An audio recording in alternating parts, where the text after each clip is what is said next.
Ladies and gentlemen, thank you for gathering today as we consider the role, responsibilities, and influence of the International Monetary Fund, IMF, in our global economy. Recent events, in particular its work with countries such as Zimbabwe, highlight both the opportunities and the constraints of international financial cooperation. Let us begin with the facts. In early November 2025, an IMF staff team visited Zimbabwe from October 29 to November 5, led by Mr. Wojciech Malashevsky. During this mission, the team recognized that Zimbabwe's economic rebound, and particularly growth in agriculture and mining, is stronger than expected. IMF. Yet alongside this optimism, the IMF emphasized that for Zimbabwe to maintain momentum, fiscal discipline must be reinforced, aligning expenditures with revenues, avoiding arrears, strengthening tax and spending management, and securing sustainable financing sources. IMF. This moment is important because it reflects how the IMF operates, as a monitor, advisor, and partner for sustainability, and not simply as a lender or instant rescuer. The Zimbabwe case shows the nuance. Progress is visible, but the IMF remains constrained in providing full financial support until arrears are cleared and reforms are firmly in place. Reuters. 1. The principle of surveillance and support. The IMF's mandate includes monitoring the economic policies of its member countries, assessing risks, and encouraging adjustments that maintain global financial stability. In Zimbabwe's case, the mission assessed that inflation and exchange rate pressures have eased, but noted that reinforcing fiscal discipline is key for the 2026 budget. IMF. The IMF is offering guidance and technical assistance.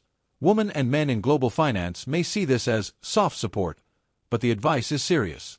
It underscores that economic reform is as much about choices in governance, budgeting, and spending as it is about external financing. 2. Balancing growth with accountability. Zimbabwe's rebound, boosted by agriculture and mining, shows what is possible when fundamentals align. Yet the IMF's message is clear. Growth cannot be taken for granted unless structural integrity, fiscal control, revenue mobilization, and public finance governance are maintained.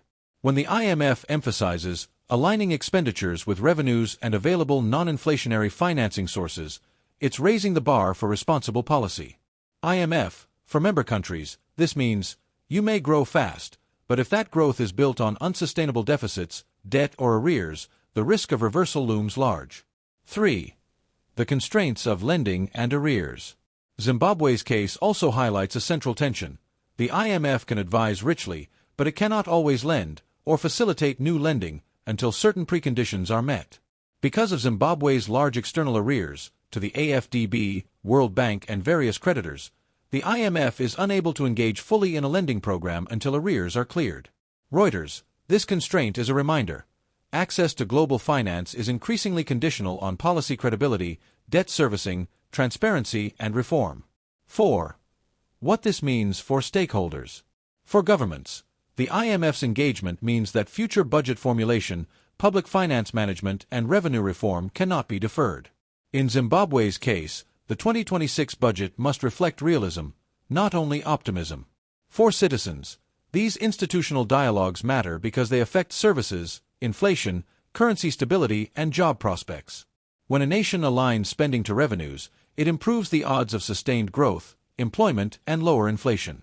For creditors and investors, macroeconomic signals matter. When the IMF engages with a country, the outcomes may shape risk premiums, investment decisions, and external flows.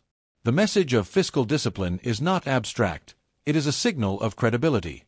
For the IMF and global system, the Zimbabwe mission underscores that global institutions must adapt to a world of rising uncertainty, shifting geopolitical influence, debt-vulnerable states, and new financing architectures, e.g., sovereign debt restructuring, non-traditional financing sources.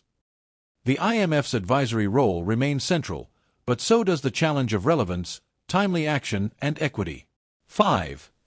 Challenges ahead. No transformation is simple.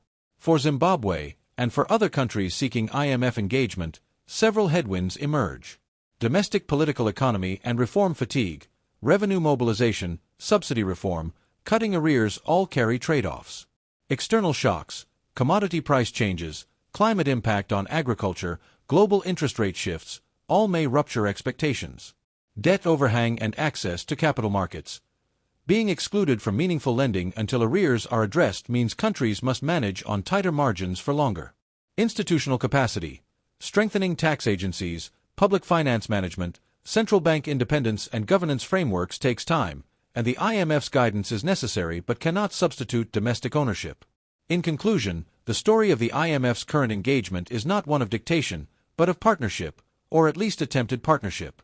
The IMF invites nations to uphold fiscal discipline, align spending to realistic revenues, prepare budgets that withstand shocks, and build institutions that are resilient. The Zimbabwe mission is emblematic and instructive for any country navigating the path between growth ambition and macroeconomic risk. The key takeaway for all of us, governments, civil society, private sector, and global watchers, is this: real growth without real discipline is fragile. Stability without ambition is stagnant. The IMF's message is clear. If you want to grow and stay growing, you must build the foundations of credibility, transparency, governance, and sustainable finance. Thank you for your attention.